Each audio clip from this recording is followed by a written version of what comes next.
Hey guys, what's happening? So we're back for more Ultimate Spider-Man, which picks up in the month of December. So naturally, Hickman's turned this into a bit of a Christmas story, where Peter's old pico tech suit is just out here doing its own thing. So with that said, if you're enjoying these videos, be sure to drop a like, subscribe if you're new to the channel, and don't forget to hit that bell up top to get all notifications. Alright, so for this one we come back in December at the Parker residence for the family Christmas gathering with Uncle Ben and Jonah showing up. And if you guys remember, back in Ultimate Spider-Man issue 9, we saw Peter talk about this gathering before when he told Harry that him and MJ have extended family over for Christmas, when he was telling Harry that him and Gwen should come through.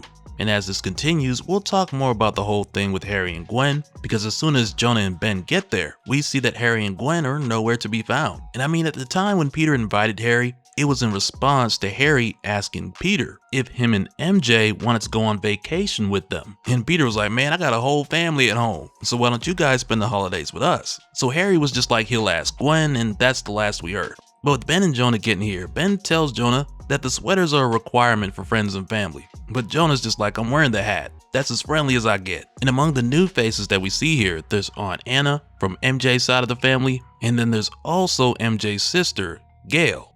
Well, I want to say either MJ or Peter had mentioned before, but with Gail, she's that sibling who gets invited every year and never shows up. But this year, all of a sudden, she decided to come through. And when Ben sees her, he asks Richard if it's a good thing that Gail's here. So Richard's just like, I don't know, Uncle Ben. I'm just a poor, simple teenager, way out of my depth when it comes to things like complex adult relationships. And speaking of complex relationships, the two of them can hear MJ yelling at her mom in the kitchen. And as it turns out, Jonah's got a thing for MJ's mom. So his face lights up as soon as he finds out that she's there. And as Ben would describe her, MJ's mom, Madeline Watson, world traveler, 3-time widow, occasional mother. And it's almost like just off of that description, it just tells you so much about MJ's mother, because she's the businesswoman who travels a lot, doesn't have the best relationship with her daughters, which is why when she goes in the kitchen and tries to offer help to MJ, she's just like, no mom, I'm good. And I mean, really for the most part, MJ's just doing finger food and the rest is catered, so it's nothing too crazy. But while they're here, May comes into the kitchen, asking MJ if she can play games on her phone, which is the classic kid question at any family gathering. And they ain't even gotta be your relatives, it'd be somebody random kid just running up, like, you got games on your phone? But MJ just hands May her phone, and she's like, sure, but let me know if someone calls. And with MJ's mom, we start to see more of the reasons why their relationship isn't the best, because she came into the kitchen saying, oh, let me help you out. I know it's a lot, only to go on and tell MJ what she meant was, this is a lot for someone who doesn't cook, won't cook, can't cook, whichever it is. And it's just like, yo, come on. But you know, with her talking like this, it's really starting to feel like a real family Christmas. Because I think a lot of people have certain relatives that'll just fall into some of the behavior types that we're seeing here. But then when MJ asks her mom how long she's staying in town, right away her mom's just like, oh, so you trying to get rid of me? But MJ just tells her that's not the case, because her mom didn't say that she was popping up. So MJ just wants to be able to plan accordingly. And while they're talking, Madeline's gaze goes over towards Uncle Ben. And she's like, how's Ben Parker doing?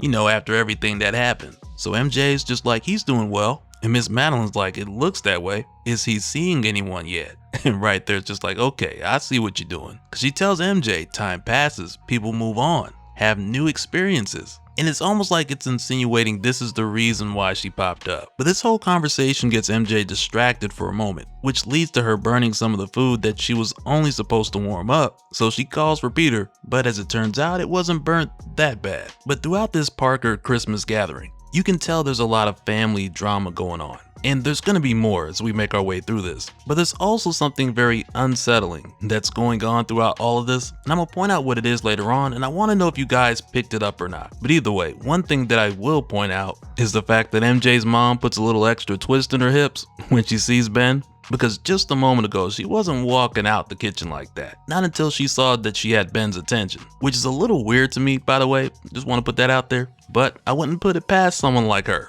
And this my first time seeing her. And so next, when we head over to May, who's currently playing the little blibbity boop game on the phone, where she's then approached by Mary Jane's sister, Gail. And for a moment, Gail tries to strike a little conversation, because she's asking little May if she remembers her. And she's just like, yeah, you're Aunt Gail, I seen you in lots of pictures. And MJ just calls her out, because it's like, of course May doesn't remember her, because the last time May saw Auntie Gail, May was 2. And as little May's playing the games on the phone, Gwen Stacy calls. And so Mary Jane just tells May to let it go to voicemail. And part of that has to do with how things have been awkward since Gwen got into it with Jonah and Ben recently in issue 10 when they paid her a visit at Oscorp and were asking her questions about the company secretly acquiring Stain Stark and if that had anything to do with people suddenly flying through the air with armored suits, which basically boiled down to Ben and Jonah discovering that Harry Osborn was the Green Goblin. And the other part of that has to do with Mary Jane getting into this conversation with her sister because Mary Jane wants to know why. Why did Gail want to suddenly show up after all this time? And you can tell right away Gail doesn't want to get into it because she's just like, can't you just be happy to see me?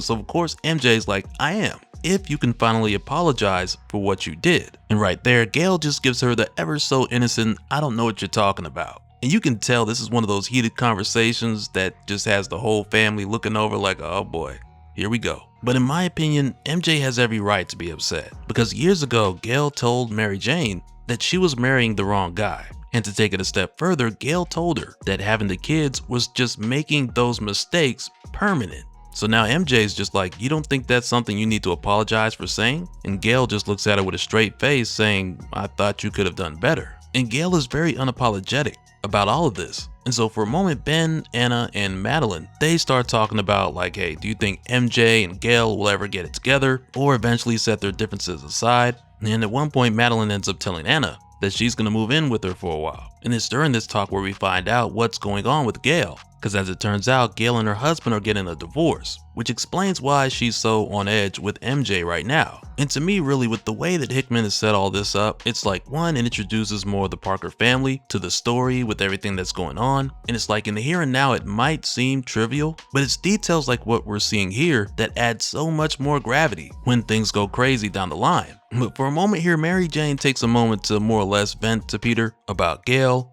and her mother, but MJ just really ends up having this whole talk by herself, answering her own questions and telling Peter he's the best. And this also ends up giving us a follow-up to what we saw in issue 8, when Jonah gave Peter's son, Richard, a copy of his book as a birthday gift, which was really funny, but at the same time, Jonah knows how much Richard loves to read. And no, that wasn't a Reed Richards pun, but at the time, this was basically the perfect gift. And the conversation surrounding it was very much like your mentoring moment from Jonah to Richard. And so Richard lets Jonah know that he's finished reading his book. And he tells him that he has some questions, like chapter 14, for example, which was about falling in love in the big city. And Richard doesn't have any kind of experience with that. And Jonah, he hits the nail on the head because he tells Richard it's hard to get any experience when the lack of experience is keeping you from having any experience. But since he's asking, Jonah just gives him the advice where on one hand he's like, just give it time, but he also lets Richard know should the opportunity present itself, he just needs to fake it till he makes it. And right after this, we head back over to MJ and Gail, with MJ pulling her to the side, and she tells her sister that she wants this to stop. But for that to happen, Gail has to meet her halfway, and she lets her know that she can start by telling her why she decided to show up after all this time. So right here, Gail just tells her the truth. She found out her husband Douglas was cheating, and now they're getting a divorce. And right away, MJ's just like, are you gonna kill him? Because if you are, I could help. Which is truly the most generous thing anyone could say in a time like this. And it gets Gail to open up and tell her that she really doesn't know what she's gonna do. All she knows is that she's so angry and embarrassed. And then right here, Gwen Stacy calls back again. So May comes to tell MJ, but MJ just tells her to ignore it and she'll get back to it when she's done. But this time around, it's more so the case of MJ having this conversation with her sister. But nonetheless, it's the same result because she tells little May to ignore it. But when she goes back to continue her conversation with Gail, MJ's like, okay, I get it. You came because you needed a shoulder to cry on, you needed support. Only for Gail to tell her, no, I came here because with as bad as things were for me, I just wanted to feel better. So I figured I'd come back and check out your whole situation. And it's like, man, that's crazy. Like, that's mad disrespectful. But at the same time, there's a side of what Gail is saying here that's very sincere, because she goes on to admit that coming here made her feel worse because MJ's doing well with her job, the kids are amazing, and she even says that there's something different about Peter. And to Gail, she just thinks everything about MJ's life is boring, but she would give anything to have boring now. And once again, it's coming from a sincere place. And MJ gets that, but she just tells her like, look, if you think this is anything close to an apology, it's not. So Gail is just like, is that really all you want from me? An apology? Fine. Sorry. And MJ just takes that apology for what it is, and she goes on to ask Gail if she signed her prenup.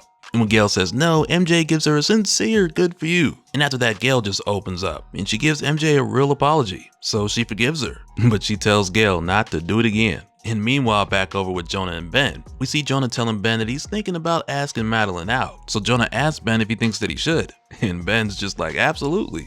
Almost like he's gassing him, like Ben would love to see how that plays out. But then it's here where the night starts to take a bit of a turn, because so far at this Christmas gathering, things have been so sweet and nice, but all of this changes when Gwen Stacy calls for the third time. So this time MJ answers, only for her to hear Gwen on the other end freaking out. So MJ gets Peter and they go in the other room to take the call, and she puts Gwen on speaker so they can both be filled in at the same time. So Gwen goes on to say, I'm at our house for the holidays. I had a meeting out of town, so I came straight here. And Harry was supposed to drive up here, but he didn't show. That was 6 days ago, and I can't reach him. Does Peter have any idea where he is? So MJ turns to Peter to ask him if he knows where Harry is. And it's already weird because Gwen was on speaker, so MJ knows that Peter heard Gwen ask the first time. And so MJ goes up closer to Peter to tap him on the back since he's not responding. And it's right here where we see the pico tech react to MJ's hand. And right away she knows that this is not Peter. So now she's freaking out and she's asking, what have you done? Where's Peter? Where's my husband? Only for the pico suit to turn around and tell her, Merry Christmas. And this is what I was talking about earlier when I asked you guys if you noticed that something was off, because from the start of the Christmas party, Peter, air quotes, hadn't said a word. And it wasn't until now where MJ realized that this wasn't Peter. And you know, I really don't hold that against her, because prior to this back in issue 7, when Otto updated the onboard AI in Peter's suit, he described the technology as a base level consciousness. And when Peter chose to have that consciousness take after him, in addition to it already having a bunch of information about Peter's biology already, it makes sense how it was able to fool MJ and the others for so long, until she eventually realized that this wasn't Peter. And I'm not sure why, but this reminds me of a really old Wes Craven movie called Deadly Friend. And I mean, of course, without the murder and the gore and all that stuff. But just after we get this reveal, we're given a little bit more information by way of an epilogue that has no dialogue or anything like that. All it does is show us Craven for a brief moment, who currently has Harry and Peter chained up. We'll see what happens when we come back for issue 13 in January. And so now real quick, I want to give a special shout out to all the patrons. Thank you guys for all of your support. And for anyone who's new here, who wants more information on how to support the channel, I got a link below where you can go to patreon.com/dopespill.